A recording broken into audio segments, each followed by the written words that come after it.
읽겠습니다. 로마서 5장 6절부터 11절까지 우리가 시작. 우리가 아직 연약할 때 기약대로 그리스도께서 경건하지 않은 자를 위하여 죽으셨도다. 의인을 위하여 죽는 자가 쉽지 않고 선인을 위하여 용감히 죽는 자가 혹 있거니와 우리가 아직 죄인 되었을 때 그리스도께서 우리를 위하여 죽으심으로 하나님께서 우리에 대한 자기의 사랑을 확증하셨느니라. 그러면 이제 우리가 그의 피로 말미암아 의롭다 하심을 받았으니 더욱 그로 말미암아 진노하심에서 구원을 받을 것이니 곧 우리가 원수 되었을 때 그의 아들의 죽으심으로 말미암아 하나님과 화목하게 된 자로서는 더욱 그의 살아나심으로 말미암아 구원을 받을 것이니라. 그뿐 아니라 이제 우리로 화목하게 하신 우리 주 예수 그리스도로 말미암아 하나님 안에서 또한 즐거워하느니라. 아멘. 네, 자리에 앉아주시기 바랍니다. 오늘 너무 감격적인 그 말씀이에요. 우리가 아직 죄인 되었을 때 그리스도께서 우리를 위하여 죽으심으로 하나님께서 우리에 대한 자기의 사랑을 확증하셨느니라.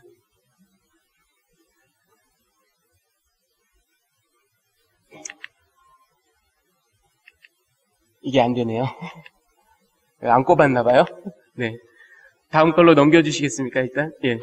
자, 예전에 한번 여러분들께 소개해드린 적이 있었던 이야기입니다. 그래서, 아시는 분들도 계시겠지만, 이 글씨가 보이나요? 평화의 아이, Peace Child로 오신 평화의 왕, 평강의 왕, Prince of Peace. 이사야 9장 6절에 보면, 예, 우리 주님이 Prince of Peace. 네. 됐나요? 자, 여러분, 이분이 Don Richardson이라는 선교사님입니다. 이분은요, 1974년에 저 Peace Child라는 책을 써서 수백만 권이 오늘날까지 읽혀지고 있습니다. 대단히 파워풀한 그런 책입니다. 이분이 1962년에요,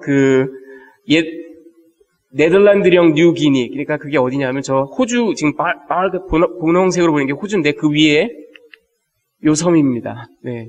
여기에 그 사위 트라이브라는 부족이 있습니다. 이 부족에게 선교사로, 보세요. 네, 아주 젊은 모습이죠. 아내 캐롤과 한 살밖에 안 돼. 지금 네이튼만 해요. 네, 이딴만 해요. 네. 1살 정도밖에 안 된 아들 스티브를 데리고 그 사위 트라이브가 있는 그 섬에 선교사로 갑니다. 그런데 여러분, 이 사위 족속은요, 바깥 세계와 완전히 단절되어 있는, 예, 그래서 아직도 막 이렇게 수렵하고 채집하고 전쟁하고 막 이렇게 하고 그런 아주 야만적인, 더군다나 저들은 헤드헌터로 알려져 있습니다. 예, 적을 죽이면 목을 잘라서 목을 가지고 옵니다. 뿐만 아니라 그것만이 아니라 저들은 식인 종족입니다. 그래서 적을 잡아먹습니다. 이런 무시무시한 족속에게 선교사로 이분이 1962년에 갔습니다. 근데 이제 가서요, 이 사위 부족의 말을 배웁니다. 여러분인데요. 자, 여러분들 학교 다닐 때 영어 배우면서 우리 다들 고생했잖아요. 그렇죠? 과거, 현재, 미래, 시제 몇 개 안 되잖아요. 저 사위 족속은 시제가 19개예요. 그걸 어떻게 공부를 하겠어요? 어마무시합니다. 예. 근데 그걸 공부를 합니다. 이분이. 해가지고, 이제 복음의 내용을 전하기 시작해요. 그런데 이 족속은요, 전통적으로 용감하고, 또 교활하고, 기민하고, 상대방을 이렇게 잘 속여서 상대방을 잡아먹고, 그런 사람이 영웅이에요. 이 족속의 컬처가 그렇고 전통이 그렇고 역사가 그렇습니다. 자, 문제가 뭐냐면 복음의 내용을 아무리 가르쳐봤자 저 사람들은 예수 허무하게 죽잖아. 그게 무슨 하나님의 아들이야. 가룟 유다가 진짜 신이다 막 이러고 있어요. 왜? 기민하잖아요. 교활하잖아요. 남을 속이고 뒷거래하고 돈 주고 팔고, 그렇죠? 저 사람들에게는 그게 영웅이었던 거예요. 복음이 아무리 노력을 해도 전해지질 않습니다. 근데 노력하다 결국은 이제 어느 시점까지 이르렀냐면 저 사위 부족이 이제 임금 부족들과 큰 전쟁이 벌어졌습니다. 역사적으로 계속 전쟁을 벌이던 그런 임금 족속이 있어요. 그래서 이제 뭐 피비린내 나는 유혈극이 벌어지게 생겼고 난리가 났어요. 그래서 할 수 없이 또 가족들을 데리고 이 리처슨 선교사님이 고국으로 귀국을 하려고 합니다. 그러자 사위 부족 사람들이 그래도 저분을 사랑했거든요. 굉장히 고마워했고 또 서구의 문물을 가르쳐주고 또 사람들도 치료해주고 제발 가지 말아라. 제발 가지 마라. 어떻게 하면 되냐? 좋아, 우리가 평화를 이루겠다. 싸움을 멈추겠다. 자, 그래가지고요. 저들이 전통적으로 오랜 역사를 통해서 하고 있었던 그 peace ritual, 세레모니를 직접 눈으로 목격하게 되는데요. 이게 기가 막힙니다. 그 싸움을 하던 원수 종족들이 모입니다. 그리고는요, 막 엄마들은 눈물바다가 됐습니다. 막 울고 난리가 났어요. 왜 그러냐 하면 저들이 평화를 협정할 때 체결하는 의식이 있는데 그게 뭐냐 하면 내 갓난 아이를 원수 부족의 집에 맡깁니다. 그리고 그쪽 원수의 아들을 또 데리고 옵니다. 그래서 아이를 교환합니다.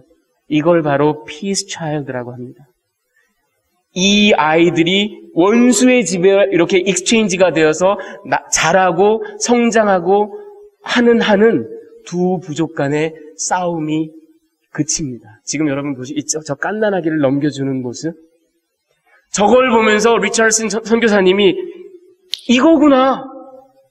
저 미개한 족속들에게도 하나님을 알지 못하던 저 족속들에게도 그거를 이 선교사님은 redemptive analogy라고 얘기를 합니다. 아무리 하나님을 알지 못하던 족속들에게도 아무리 복음과는 무관하게 살았던 사람들에게도 그들의 역사에, 그들의 문화에, 그들의 전통에, 그들의 관습에 뭔가는 복음과 탁 클리킹하는 그런 어널러지, 비유가 있다라는 거예요. 리처슨 선교사님이 저걸 딱 보고 이거구나. 그리고 그곳에 남습니다. 그곳에 남으면서 여보시오, 사람들에게 다시 가르칩니다. 우리 인간과 하나님이, 우리 인간의 죄악으로 인해서 우리가 하나님을 반역해서 우리가 하나님과 원수가 되었고 하나님께 도저히 구원받을 수 없는 존재들이고 우리는 죽어야 마땅한데 하나님께서 평화를 이루기 위해서 하나님의 외아들이신 독생하신 아들을 peace child로 우리 인간에게 주셨다. 그렇게 얘기를 하니까 이 사람들이 수많은 사람들이 그리스도께로 돌아옵니다. 그리고 마을에 큰 교회가 들어서고요. 거기서 사역을 잘 마치고 나중에는 현지 선교사와 후임 선교사에게 또 사역을 맡기고 이분이 그곳을 떠나십니다. 여러분, 이사야 9장 6절에 선지자 이사야가 우리 오실 예수님을 기묘라, 모사라, 전능하신 하나님이요 영존하시는 아버지요 평강의 왕이라. Prince of Peace. 평화의 왕이다. 그렇게 칭합니다. 과연 그분은 하나님과 원수된 우리를 하나님과 화목시키기 위해서 Peace Child로 이 땅에 오신 분입니다. 오늘 이 본문을 보면요. 그 1절부터 2절까지에는 칭의의 결과를 바울이 얘기합니다. 근데 이 justification, 칭의가 사실은 로마서 1장부터 이 바로 전인 4장까지 그게 하나의 큰 섹션이거든요. 그리고 이제 5장부터 8장까지가 세컨 큰 섹션이 이제 시작되는 겁니다. 근데 5장 1절 바로 벽두에 그동안 4장의 내용을 싹 정리해서 얘기합니다. 우리가 믿음으로 의롭다 하심을 받았으니 이게 1장부터 4장까지의 내용이에요. 믿음으로 의롭다 하심을 받았으니 그럼 우리에게 어떤 결과가 있는가? 그 결과로 하나님과 평화를 누린다. 하나님과 평화를 누린다. 그리고 우리가 또 역시 믿음으로 말미암아 그 하나님의 은혜의 자리에 나아가게 된다. 액세스를 갖게 된다. 그 단순히 액세스를 갖는 게 아니라 그 자리에 은혜의 자리에 흔들림 없이 거한다라는 거예요. 놀라운 축복의 말씀입니다. 그리고 하나님의 영광을 바라고 즐거워한다. 이런 이야기를 합니다. 그리고 두 번째로는 이제 3절부터 5절까지 그때 뜬금없이 칭의의 결과 이 축복을 얘기하다 갑자기 환난 얘기를 합니다. 또 이런 얘기 나오면 우리가 또 마음이 상하죠. 그렇죠? 네. 근데 이 3절부터 5절까지 사도 바울이 우리가 환난 중에도 기뻐한다라고 얘기를 합니다. 왜 그러냐 하면 환난이 인내를 낳고 인내가 연단을 낳고 연단이 결국은 소망을 낳는다라고 얘기를 합니다. 여러분 비슷한 말씀이 야고보서 1장 2절부터 4절까지 여러분 같이 한번 우리가 봉독하도록 하겠습니다. 내 형제들아 시작. 내 형제들아 너희가 여러 가지 시험을 당하거든 온전히 기쁘게 여기라. 이는 너희 믿음의 시련이 인내를 만들어내는 줄 너희가 알미라. 인내를 온전히 이루라. 이는 너희로 온전하고 구비하여 조금도 부족함이 없게 하려 함이라. 네. 그 시련 가운데 기뻐하라는 거예요. 왜냐하면 인내를, 여기 야고보서는 인내가 연단을, 연단이 소망을 이렇게 연쇄적인 반응을 얘기하지는 않지만 미루어 짐작할 수 있어요. 바울과 같은 얘기를 하는 겁니다. 그리고 이렇게 하는 이유는 우리를 구비하여 조금도 부족함이 없게 하려는 것이다. 여러분 오늘 그 5장 3절 4절에 보면 우리 같이 한번 읽어보겠습니다. 시작. 다만 이뿐 아니라 우리가 환난 중에도 즐거워하나니 이는 환난은 인내를, 인내는 연단을, 연단은 소망을 이루는 줄 알미로다. 저 연단이라는 말이 근데 인내, perseverance 또는 endurance 그게 연단을 낳는답니다. 그 연단이 영어로는 character 그렇게 번역을 해요. tested character 이렇게 번역을 했어요. 근데 이게 헬라어가 도키메라는 겁니다. 이게 뭐냐면 검증받은 성품이란 얘기예요. 계속되는 연단 가운데 쓰러지지 않고 넘어지지 않고 믿음을 지킬 때 저 사람은 그 믿음이 검증되었구나 하는 그 캐릭터, 그것을 말하는 겁니다. 연단. 그런데 저 헬라어 도키메라는 게 성경 이외의 문헌들을 보면요. 저 도키메가 또 아주 재밌게 사용이 됩니다. 어떨 때 사용이 되냐면요. 그 순금을 연금하는 정련하는 금 세련공. 예.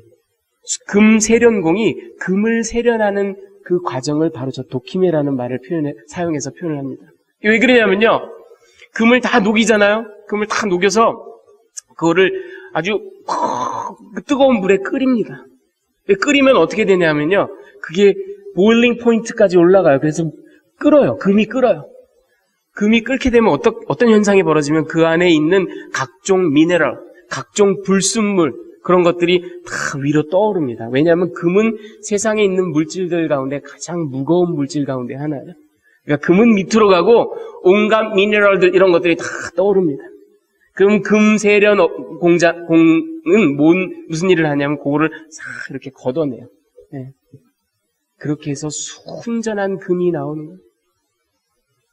저 도키메라는 것이 우리가 막 뜨거운 불, 왜 이런 시련이 있지? 왜 나를 이렇게 괴롭히지? 하지만 바울의 이야기를 들어보세요. 야고보의 이야기를 들어보세요. 그것은 우리를 그 가운데서 하나님께서 보다 완전하게 구비시키기 위해서 우리의 성품이 보다 연단을 받고 테스트 받고 검증받아서 아름다운 성품으로 나오게 하기 위한 하나님의 방법입니다. 그래서 이 시련 가운데 우리가 좌절하지 않는 것은 그 하나님의 뜻을 믿기 때문입니다. 여러분 이분이 그 마크 페터슨이라는 목사님인데요. 이분이 그 워싱턴 DC에 있는 National Community Church라는 교회의 그 담임 목사님입니다. 근데 이분이요 이런 얘기를 합니다. 자기가 알러지가 굉장히 심하대요. 알러지가 굉장히 심해서 온갖 네이절 스프레이 다 약 먹고 처방해봐도 이게 듣지를 않아요. 그래가지고 의사가 이번에는 안 되겠다. 당신은 다른 방법을 써야 되겠다. 그리고 이제 이 사람을 부릅니다. 불러가지고 무슨 일을 하냐면요. 간호사가 팔을 걷고 팔에다가 무려 18군데를 주사로 뭔가를 집어넣습니다. 그러고는요, 그 간호사가 뭐라고 얘기를 하냐면 앞으로 15분 동안 아무리 가려워도 긁지 마십시오. 그렇게 얘기를 합니다. 저 목사님이 자기 인생의 가장 긴 15분이었다 그래요. 막 너무 가려운데 긁지는 못하고. 이렇게 한 이유가 뭐냐면요. 알러지를 심하게 일으키는 그 물질을 알러전이라고 하잖아요. 그게 뭐 꽃가루일 수도 있고 먼지일 수도 있고 그렇죠? 이 알러전에 대항해서 싸우는 그런 물질을 넣은 게 아니, 뭐 스테로이드나 항히스타민 이런 걸 넣은 게 아니에요. 그런 걸 넣은 게 아니고 저번에 표현하면 이게 reverse engineering이다. 그렇게 얘기를 합니다. 뭘 넣냐면 저 사람에게 알러지를 일으키는 알러전 자체를 집어넣습니다. 그래서 몸이 스스로 그것에 대항해서 싸울 수 있는 면역 체계를 갖게끔 만들었다는 거예요. 여러분 우리가 왜 스몰팍스, 뭐 천연두 이런 거 예방주사 맞는 게 그렇잖아요. 살짝 천연두에 걸리는 거거든요. 그렇죠? 그 병균을 집어넣어서. 그래서 몸이 평생 그 천연두에 싸울 수 있는 그 면역 체계를 만들어내는 거예요. 그러면서 이분이 우리에게 닥쳐오는 시련과 아울러서 이런 이야기를 합니다. 실패를 두려워하는 것에 대한 치료책은 그거의 반대인 성공이 아닙니다. 오히려 실패입니다. 거절당하는 것을 두려워하는 것에 대한 치료책도 그 반대인 인정받는 것이 아니라 오히려 거절당하는 것입니다.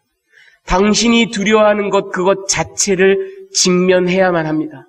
그럴 때만이 그 두려움을 이겨낼 수 있는 면역력이 키워지는 것입니다. 여러분 우리 인생 가운데 환난이 있고 고통이 있다라는 거 도망가고 싶고 피하고 싶은 거 맞아요. 하지만 지금 사도 바울의 논점은 이겁니다, 여러분. 우리에게 이 환난을 허락하시는 분도 하나님이라는 걸 우리가 믿는다면, 그분의 주권하에 있다라는 것을 믿는다면, 그리고 궁극적으로 종래에는 그분은 선하시고 자비로우셔서 이 모든 것이 우리를 더 구비하고 온전하게 하고 성화시키고 그리하여 더 영광스러운 자리로 이끄시기 위한 하나님의 뜻이라는 것을 믿는다면 우리가 환난 가운데 주저앉거나 좌절하거나 욕하거나 원망할 게 아니라 오히려 기뻐하고 감당하고 오히려 소망을 갖고 나갈 수 있다라는 것입니다. 자, 빌리 그레이엄 목사님은요 이런 이야기를 했습니다. 여러분 그 마운틴 탑 익스피리언스라는 말이 미국 사람들이 많이 써요. 어떤 절정의 순간을 체험하고 아주 스포트라이트를 확 받고 말이죠. 아니면 어떤 인스피레이션을 확 얻고 이거다. 그래서 리더들이 모세가 시내산에서 하나님을 만나. 예. 마틴 루터 킹 주니어 목사님이 자기는 마운틴 탑 익스피리언스를 경험했습니다. 연설에서. 예. 그러나 여러분과는 같이 가지 못합니다. 그런 유명한 연설을 하고 바로 암살을 당하죠. 마운틴 탑 익스피리언스. 자, 그런데 이분이 빌리 그레이엄 목사님이 이런 얘기를 합니다. 산 정상, 마운틴 탑은 장엄한 광경과 영감을 불러 일으키는 곳이지만 열매는 산 아래 계곡에서 자란다. 예. 열매는 우리가 어쩌면 다윗이 사망의 음침한 골짜기라고 얘기했던 그 계곡을 지날 때, 산 정상에서 스포트라이트를 받고 막 사람들의 칭찬을 받고 뭔가 영감을 얻고 그럴 때 열매가 나타나는 게 아니라 그 음침한 골짜기를 지날 때 오히려 열매가 열린다라는 거예요. 자, 그리고 세 번째, 확증된 하나님의 사랑. 6절부터 11절. 여기 이 5장 8절. 우리가 아직 죄인 되었을 때 그리스도께서 우리를 위하여 죽으심으로 하나님께서 우리에 대한 자기의 사랑을 확증하셨느니라. 얼마나 감사한 말씀이에요. 얼마나 기가 막힌 말씀이에요, 여러분. 그랜트 오스보런이라는 신약학자는 이 구절을 놓고 하나님의 사랑을 이야기한 성경의 모든 구절들 가운데 절정에 해당된다라고 표현을 했을 정도에 우리가 아직 죄인 되었을 때 여러분 똑같은 얘기를 우리 베드로 사도는 베드로전서 3장에 이렇게 18절에 이렇게 얘기합니다. 우리 다 같이 함께 합독하겠습니다. 시작. 그리스도께서 단번에 죄를 위하여 죽으사 의인으로서 불의한 자를 대신하셨으니 이는 우리를 하나님 앞으로 인도하려 하심이라. 육체로는 죽임을 당하시고 영으로는 살리심을 받으셨으니 의인으로 죄인을 불의한 자를 대신하셨으니 우리가 아직 죄인 되었을 때 이것이 바로 하나님의 사랑이고 이것이 하나님께서 확증하신 demonstrate 하신 하나님의 사랑이라는 거예요. 사람이 다른 사람을 위해서 목숨을 버리는 일이 흔치 않고 아주 더러더러 선인을 위해서 또는 의인을 위해서 죽는 사람들이 있지만 우리 하나님께서는 우리가 아직 죄인 되었을 때, 우리가 원수일 때 독생하신 아들을 보내셔서 Peace Child로 보내셔서 우리를 위하여 대신 죽게 하심으로 평화를 이루고 하나님의 친백성 삼으셨다라는 놀라운 구원의 메시지입니다. 자, 여러분께 두 가지 메시지를 전해드리고 말씀을 맺겠습니다. 첫 번째는 제가 이거를 구원의 삼중주다 이렇게 이름을 붙여봤습니다. 예, 칭의, 속량, 화목, justification, redemption, and reconciliation. 여러분 2주 전에 제가 이 칭의, 속량, 그리고 화목제물이라는 걸 말씀드린 걸 기억하실 겁니다. 예, 칭의라는 것, 이거 justification, 헬라어로 디카이오오라는 거는 법정 용어예요. 대재판장이신 하나님께서 딱 서셨는데 여러분과 제가 우리는 정말 빼도 박도 못해요. 가늠하다 현장에서 잡혀온 여인처럼 현행범으로 손에서 피 뚝뚝 떨어지면서 지금 끌려왔어요. 우리는 사형 선고를 받아야만 돼요. 그런데 하나님께서 너가 받을 사형 선고를 이미 받은 사람이 있다. 그게 바로 penal substitutionary atonement입니다. 대속적 형벌. 우리 예수께서 저와 여러분을 대신해서 substitute가 되셔서 죽으신 겁니다. 형을 다 끝낸 거예요. 사형 선고가 이미 떨어졌고 사형 선고가 이미 집행된 거예요. 그러니까 넌 가봐. 넌 자유야. 저게 바로 디카이오오, 칭의. 두 번째는 redemption, 속량이라는 것. 여러분 이거는 상업 용어예요. 죄인이라든가 노예라든가 전쟁 포로가 여기서 팔려가려고 여기 지금 있는데 그걸 불쌍히 여겨서 사도 바울이 어폴루트로시스라는 말을 씁니다. 로마서 3장에 저기에 루트론이라는 말이 바로 몸값이에요. 몸값, ransom. 몸값을 예수께서 이미 지불하십니다. 그래서 지금 광장에서 노예로 팔려가려고 저와 여러분이 옷 다 벗겨짐을 당하고 막 이빨도 다 보여주고, 예, 노예로 팔려갈 때는 자기 온몸을 성기까지 다 보여줘요. 그리고 지금 끌려가려고 하고 있는데 예수께서 루트론을 내신 겁니다. 여러분 마가복음 10장 45절에 인자가 온 것은, 예수께서 인자가 온 것은 섬김을 받으려 함이 아니라 도리어 섬기려 하고 자기 목숨을 많은 사람의 대속물로 주려 함이라. 이 많은 사람에게 대속물, 이게 바로 루트론이에요. Ransom for many. 예수께서 루트론을 이미 지불하셨어요. 그래서 저와 여러분이 해방을 얻은 겁니다. 속량, redemption, 상업 용어예요. 그리고 제가 예수께서 화목제물이 되셨다. 힐라스테리온. 그렇죠? atoning sacrifice가 되셨. 근데 저 힐라스테리온이라는 표현을 썼는데 저게 뭐냐 하면 바로 이 언약궤 위에 이 자리, 피가 뿌려지고 하나님께서 우리의 죄를 사하시는 곳, 은혜가, mercy가 베풀어지는 그 장소가 힐라스테리온이라고 말씀드렸죠. 그런데 오늘 로마서 5장 10절에 곧 우리가 원수 되었을 때 그의 아들의 죽으심으로 말미암아 하나님과 화목하게 되었은지 reconcile 하셨다라는 거예요. 화목케 했다라는 말이에요. 이게 바로 헬라어로 카탈라소라는 동사입니다. 명사로는 카탈라게 이런 말이에요.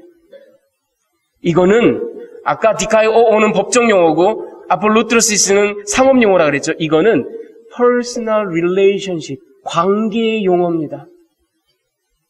그런데 여러분, 그레코-로만 시대에 그 어떤 종교에서도 카탈라소라는 말, 이 reconcile이라는 말을 종교적인 컨텍스트에서 사용한 적이 없어요. 왜? 신과 인간이 관계를 맺을 수 없다. 퍼스널한 릴레이션을 맺을 수 없다라고 생각했어요. 근데 사도 바울이 로마서 5장 10절에, 5장 11절에, 11장 15절에, 고린도후서 5장 18절에, 그리고 에베소서 2장 16절에, 골로새서 1장 20절, 22절에 저 카탈라소라는 말을 씁니다. 이제는 하나님과 우리가 퍼스널한 릴레이션십을 갖게 된 거예요. 여러분, 이게 바로 제가 구원의 삼중주다. 이렇게 하나님께서 구원은요, 하나님께서 계획하시고 의도하시고 하나님께서 모든 것을 실현하신 놀라운 하나님의 작품입니다.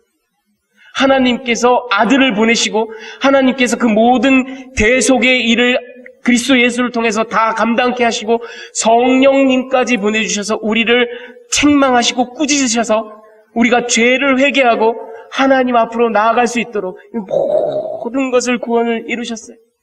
그런데 이 놀라운 작품, 하나님의 구원을 가고 오는 모든 세대에게 전해야 될 거 아니에요. 그래서 로마서가 하나님께서 사도 바울이라는 당대 최고의 연주자를 고르신 겁니다. 여러분, 제가 비유를 들자면, 이거 모르는 분들이 많은데, 제가 피아노 치면서 노래도 하면서 월십도 인도하고 뭐 이것저것 다 하잖아요. 저희 집안에 원래 이 딴 따라 피가 흐르거든요. 벌써 한 30년 됐는데, 대한민국 가요계에 혜성같이 나타났다가 그냥 불꽃같이 사그러진 가수가 하나 있어요. 그래서 90년대 이후에 이 대한민국의 모든 가수들이 네가 제일 존경하는 가수가 누구냐, 음악가가 누구냐 그러면 이 사람을 얘기해요.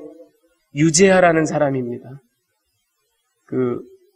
사랑하기 때문에 지난날 이런 거를 작곡하고 자기가 노래하고, 그 유재하가 제 이종사촌 형입니다.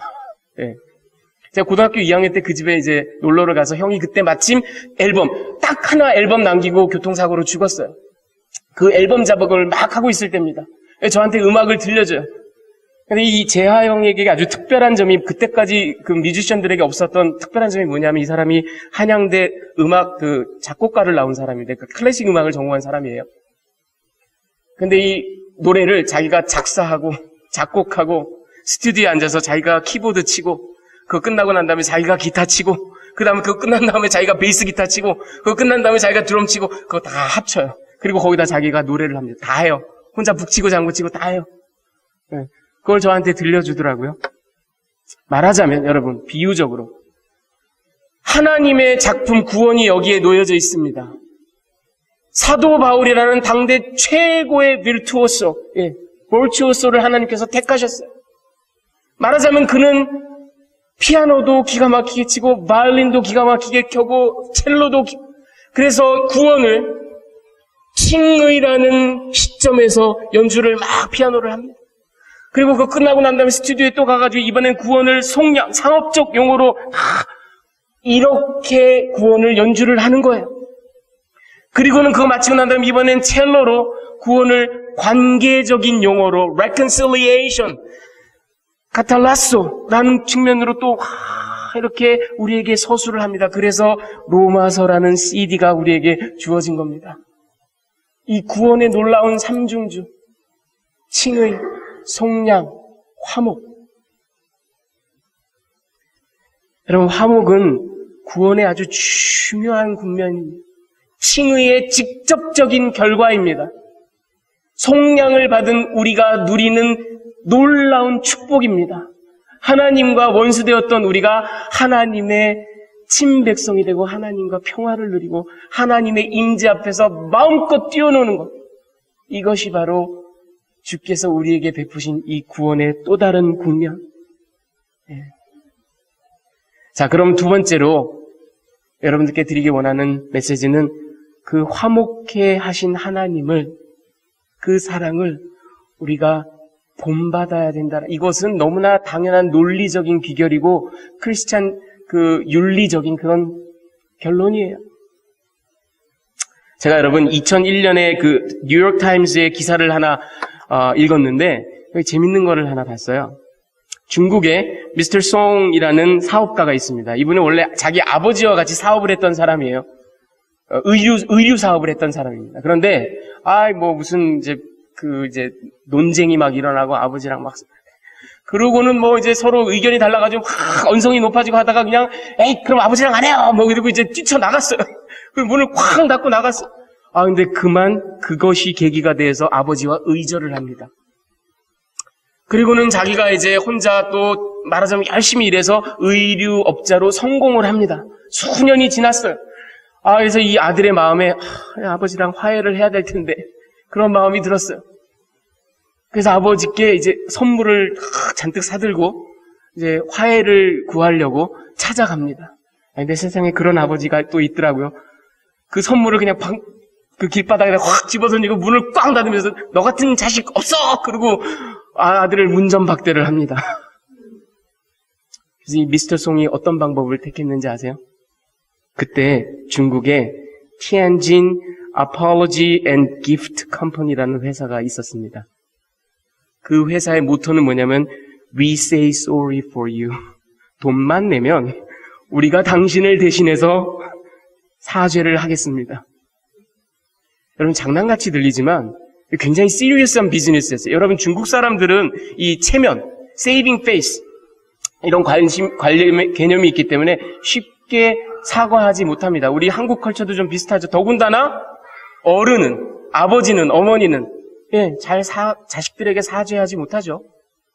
잘못했음에도 불구하고.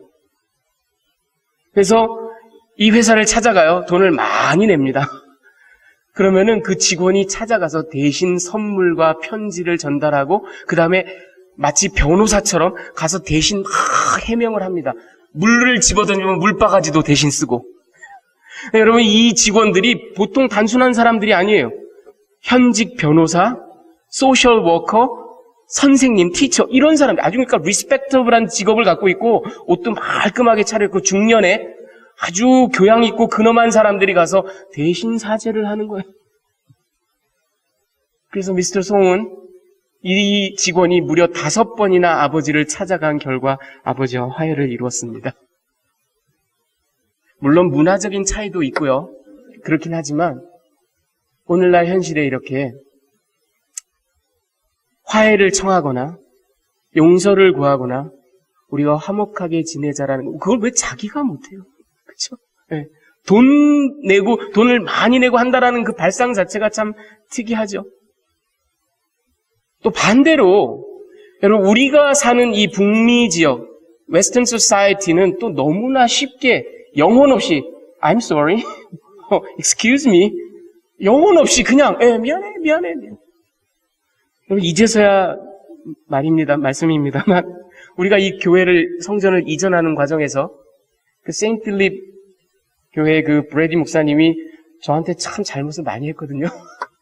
예, 정말 저한테 못되게 굴었어요. 야비하게. 예, 좀 이런 말씀 드리는 거 죄송하긴 합니다만 예를 드는 겁니다. 근데 잘못할 수도 있고 저한테 잘못하는 사람이 한둘이겠습니까? 저도 잘못도 하고요. 근데 문제는 이 양반이 허구한 날 I apologize, 허구한 날 I'm sorry 그래요. 그리고 심지어는 제 앞에서 2번이나 피지컬리 무릎을 꿇고 사죄를 한 적도 있습니다. 그 중에 한 번은 여러분이 보셨어요. 예, 친교 끝나고. 아니 그러면 그게 진심이면 그 뒤에 달라지는 게 있어야 되잖아요. 그렇죠? 행동이나 언행이나 말이나 표정이나 아니면 어떤 생각이나 근데 전혀 그렇지 않아요. 그런데 그냥 I apologize 말로 사과한 거는 한 25번 되는 것 같아요. 진짜. 그렇게 미안하다. 내가 잘못했어. 내가 너를 아프게 했구나. 내가 잘못했어. 이러고 다음에 또 아프게 해요. 또 야비하게 해요. 뭐냐고.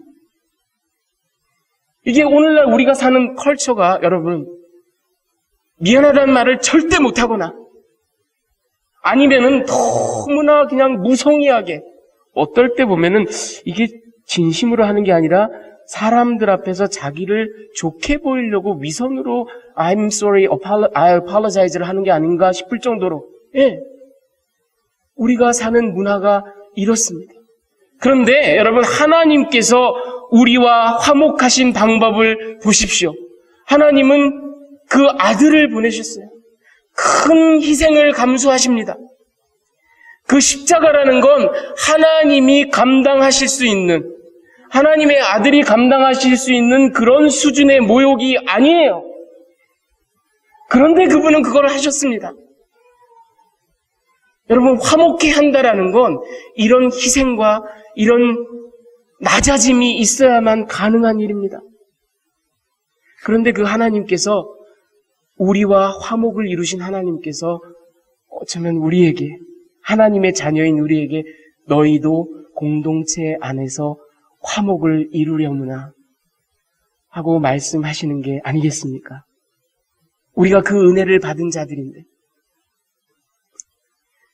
여러분, 영어 표현에요, chancing one's arm 이라는 표현이 있습니다. 이게 무슨 뜻인지 아세요? 이게 뭐냐면요, 저기서 chance라는 동사는 잘 모르겠지만, 위험하지만 내가 한번 해볼게. Whatever may come, I will chance it. 뭐 그런 말 할 때, 내가 한번 그 리스크를 겪고 해보지 뭐, 이런 말을 할 때 쓰는 동사예요. chance.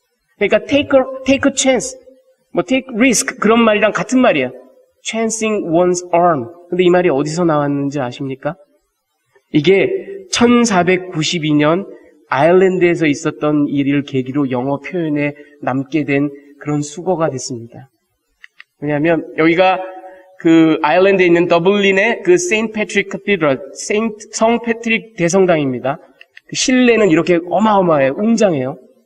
여기에 가보면 이런 문이 있습니다. The Door of Reconciliation이라는 도어가, 화해의 문이라는 게 가운데가 뻥 뚫렸어요. 저게 왜 그러냐면요, 이 아일랜드의 귀족 가운데 그 킬데어 백작인 제럴드 피츠럴드라는 사람이 있었고요. 그 다음에 올몬드 백작인 제임스 버틀러라는 두 사람이 있었는데, 이 둘이 라이벌이에요. 그래서 그 롤드 데퓨티 자리를 놓고, 이게 롤드 데퓨티라는 거는 아일랜드 시대, 저 시대에 가장 최고로 높은 사람이에요. 왕의 대권자입니다. 그 롤드 데퓨티 자리를 놓고 둘이 막 아웅다웅 싸우다가 막 유혈극까지 벌어집니다. 그래서 성 밖에서 막 칼싸움을 하다가 수세에 몰린 제임스 버틀러가 자기 수하를 다 끌고 전부 다 도망을 갑니다. 도망을 어디로 가냐면 저 세인트 패트릭 카테드럴, 대성당으로 들어가서 문을 쾅 닫아 잠그고 그 안에서 이제 버티기를 하는 거예요. 피츠럴드가 자기 수하를 데리고 막 찾아왔어요. 그래서 막 나와 뭐 싸우다가, 근데 피츠럴드에게 갑자기 이게 지금 뭐 하는 짓인가? 우리가 똑같은 하나님을 믿고 같은 성당에서 예배드리고 같은 도시에 살고 같은 동족인데 이게 뭐 하는 짓인가? 갑자기 그가 그러지 말고 우리 화해를 합시다 하고 얘기를 하는데, 제임스 버틀러가 미쳤어요. 괜히 나갔다가 자기가 칼 맞게, 난 절대 안 나간다 이러고 버티고 섭니다. 그러자 그 제럴드 피츠럴드가 자기가 진심임을 보이기 위해서 저 문에 저렇게 구멍을 내게 만듭니다. 그리고는 자기 손을 이렇게, 자기 오른손을 집어넣습니다. 그 칼로 잘려나갈 수도 있는데 집어넣습니다. 그걸 보자 제임스 버틀러가 진심임을 알고 자기도 그 오른손을 잡고 악수를 합니다. 그리고는 문을 열고 저 둘이 화해를 했다라는 그런 이야기가, 거기에서부터 chancing one's arm, I will chance my arm, 그게 무슨 얘기냐면 내가 한번 리스크를 감수하고 해보겠다, 그런 말이 된 겁니다. 여러분, 화해를 청할 때, 화목을 이룰 때, 우리가 그 화목에 의하여 아버지 하나님과 그 평화를 누리고 구원을 얻은 우리가 이제 동일하게 하나님께서 너희도 공동체 안에서 화목을 이루려무나 라는 말씀을 들은 우리, 미스터 송처럼 그렇게 나는 내 입으로 잘 못할 테니까 누가 대신 해줘 이래서도 안 될 것이요, 영혼 없이 그냥 빈말로 습관처럼 I'm sorry 그러고 그냥 끝낼 일도 아닐 것이요, 우리가 화해를 청하고 한 걸음 나가가기 위해서는 내 손이 잘릴지도 모르지만, 조롱을 당할지도 모르지만, 침뱉음을 당할지도 모르지만, 왜?